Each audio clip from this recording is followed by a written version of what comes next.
Bismillahirrahmanirrahim. Assalamualaikum warahmatullahi wabarakatuh. Jumpa lagi dengan saya di Abil Maiwa Channel. Jadi teman-teman, channel ini adalah merupakan channel pendidikan, tempat kita berbagi tentang aplikasi pendidikan, Microsoft Office, serta tips dan triks komputer. Jadi di video kali ini teman-teman, kembali lagi admin akan membahas sebuah video informasi cukup penting untuk teman-teman guru honorer dalam rangka mempersiapkan diri untuk mengikuti ujian kompetensi seleksi guru P3K yang tidak akan lama lagi digelar. Jadi di sini admin tidak akan membahas soal, tetapi admin membahas 3 materi tersulit yang harus dikuasai oleh guru honorer. Jadi bagi teman-teman guru honorer yang baru menemukan channel ini, silakan tekan tombol subscribe dan aktifkan lonceng notifikasinya. Karena di video-video seterusnya kami akan membahas tentang bagaimana tips dan triks untuk lolos menjadi guru ASN P3K di tahun 2021.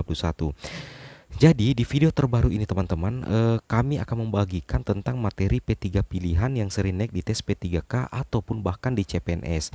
Nah di sini ada 3 materi tersulit teman-teman ya. Admin katakan ada 3 materi tersulit yang harus teman-teman guru honorer kuasai.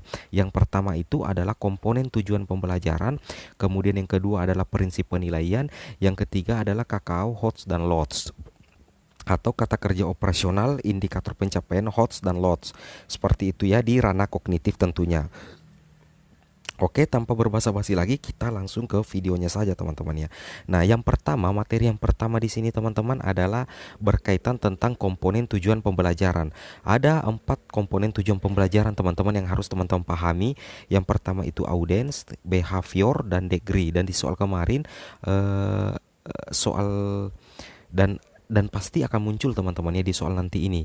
Admin yakin bahwa pasti akan ada naik untuk komponen tujuan pembelajaran karena ini berkaitan dengan profesi kita sebagai guru untuk menganalisis kemampuan pembelajaran dari siswa kita. Jadi yang harus teman-teman pahami adalah audience. Apa sih itu audience? Audience itu adalah peserta didik teman-teman ya. Jadi audience itu adalah peserta didik. Kemudian behavior itu adalah tingkah laku teman-teman ya. Jadi teman-teman harus simpan di memorinya bahwa behavior itu adalah tingkah laku atau perilaku atau aktivitas suatu proses teman-teman ya. Itulah yang dikatakan behavior. Berarti behavior itu semacam tingkah laku atau perilaku teman-teman ya.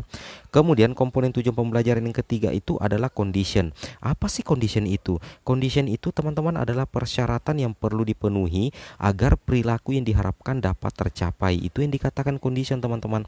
Kemudian degree adalah tingkat penampilan yang dapat diterima oleh siswa melalui rangkaian sajian proses pembelajaran. Atau bahasa sederhananya, degree ini adalah tingkatan yang ingin dicapai dalam pembelajaran. Saya ulangi, tingkatan yang ingin dicapai dalam pembelajaran. Misalkan siswa mampu menyebutkan 3 jenis daun dengan benar, atau siswa dapat menjelaskan pengertian sumber daya alam yang dapat diperbaharui dengan benar. Nah, dengan benar itulah yang dikatakan degree. Artinya siswa mampu menyebutkan secara benar. Itulah tingkat yang ingin dicapai atau hasil yang ingin dicapai dalam proses pembelajaran. Itu yang dikatakan degree.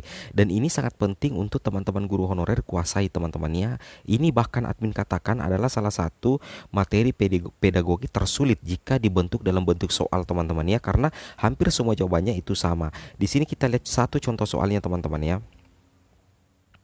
Nah, satu contoh soalnya seperti ini modelnya.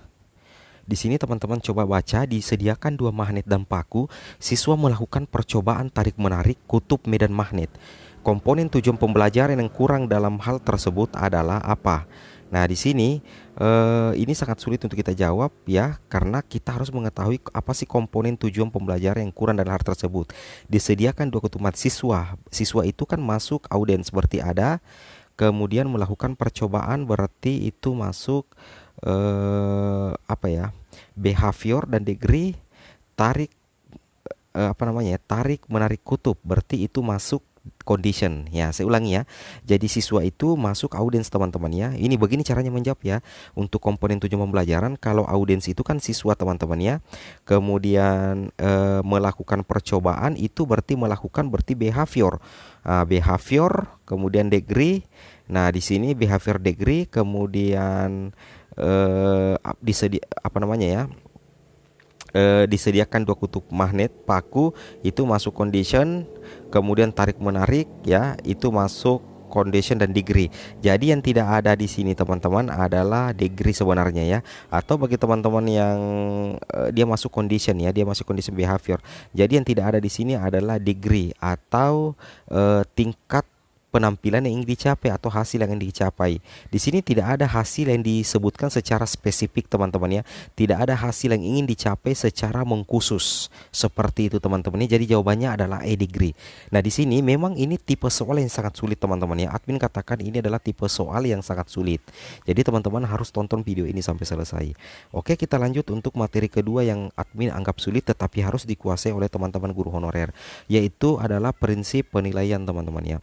Nah, prinsip penilaian itu ada beberapa. Yang pertama itu adalah sahih teman-teman ya. Sahih. Sahih itu berarti penilaian didasarkan pada data yang mencerminkan kemampuan yang diukur. Kemudian kedua adalah objektif, berarti penilaian didasarkan pada prosedur dan kriteria yang jelas, tidak dipengaruhi oleh subjektivitas penilai. Itu yang dikatakan objektivitas, berarti penilaiannya itu didasarkan pada prosedur dan kriteria yang jelas teman-teman ya.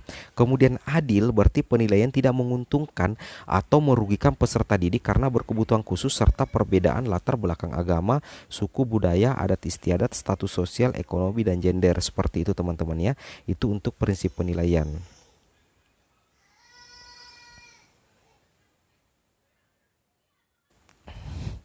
Kemudian berikutnya teman-teman adalah ada terpadu, berarti penilaian oleh pendidik merupakan salah satu komponen yang tak terpisahkan dari kegiatan pembelajaran. Kemudian menyeluruh dan berkesinambungan, berarti penilaian oleh pendidik mencakup semua aspek kompetensi dengan menggunakan berbagai teknik penilaian yang sesuai untuk memantau perkembangan kemampuan peserta didik.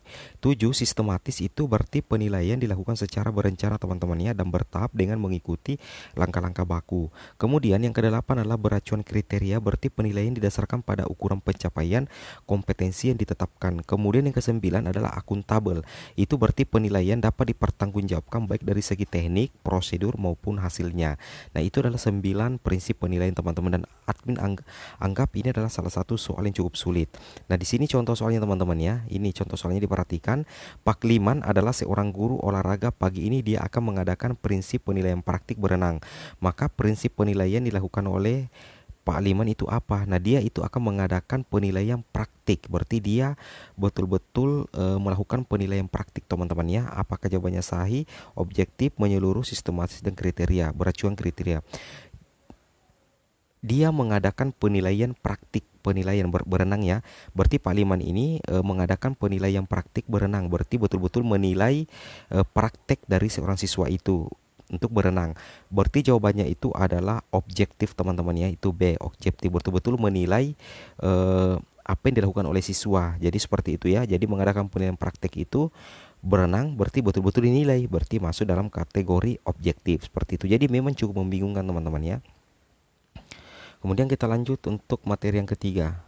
Nah, materi yang ketiga ini adalah indikator pencerminan mengukur tingkat berpikiran rendah. Jadi ada itu dikatakan low order thinking skill, kemudian C1 itu mengingat. Nah, C1 itu mengingat berarti dia masuk LOTS teman-teman. Teman-teman, ini adalah KKO kata kerja operasional untuk ranah kognitif. Berarti ada LOTS dan ada HOTS. LOTS itu yang termasuk LOTS itu adalah C1, kemudian C2 dan C3. Beberapa hari yang lalu admin sudah bahas ya tentang tabelnya. Silakan teman-teman cek di video sebelumnya ya. Untuk low order thinking skill C1 itu artinya mengingat. Nah, contohnya itu adalah sebutkan, tuliskan, gambarlah. Ini kata kuncinya teman-teman. Kalau soal itu mengatakan sebutkan, tuliskan, gambarlah, maka itu masuk ke dalam C1 atau mengingat dan termasuk LOTS. Kemudian MOTS itu adalah medium order thinking skill, artinya medium. Dia di tengah-tengah teman-teman ya. Itu yang termasuk adalah C2 dengan C3. Contoh C2 itu adalah memahami. Contohnya adalah jelaskan.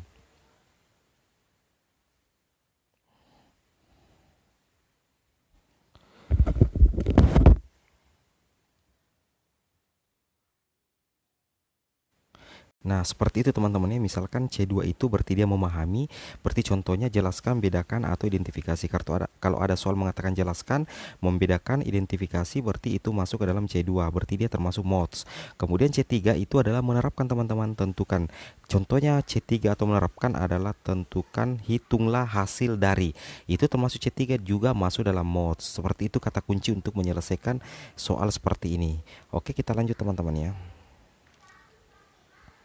Nah, di sini untuk HOTS-nya, High Order Thinking Skill untuk KKO-nya itu ada tiga teman-teman ya. Yang pertama C4, C5, dan C6. C4 itu masuk HOTS teman-teman ya, menganalisis atau sintesis. Contohnya membandingkan apa pengaruh itu C4 teman-teman. Jadi jangan bingung. Kalau membandingkan apa pengaruh berarti itu masuk C4, berarti sudah termasuk dalam HOTS. Sedangkan C5 atau evaluasi itu contohnya menyimpulkan dan masih banyak yang lainnya. Lihat saja di tabelnya KKO-nya. Simpulkan itu masuk C5. Kemudian C6 itu adalah mencipta. Ini masuk HOTS juga. Contohnya lah membuat grafik hubungan atau buat diagram. Contoh buatlah diagram. Buatlah kalimat. Berarti itu masuk C6 atau mencipta. Seperti itu teman-teman ya. Oke teman-teman, mungkin cukup sampai di sini video informasi saya tentang 3 materi tersulit yang harus teman-teman kuasai agar bisa menjawab soal nanti di ujian P3K Guru tahun 2021 dan tahun-tahun mendatang. Semoga video dan tahun 2021 dan tahun mendatang tidak usah teman-temannya, karena teman-teman pasti lulus di tahun ini. Oke, semoga video ini bermanfaat. Jangan lupa like, comment, and subscribe. Assalamualaikum warahmatullahi wabarakatuh.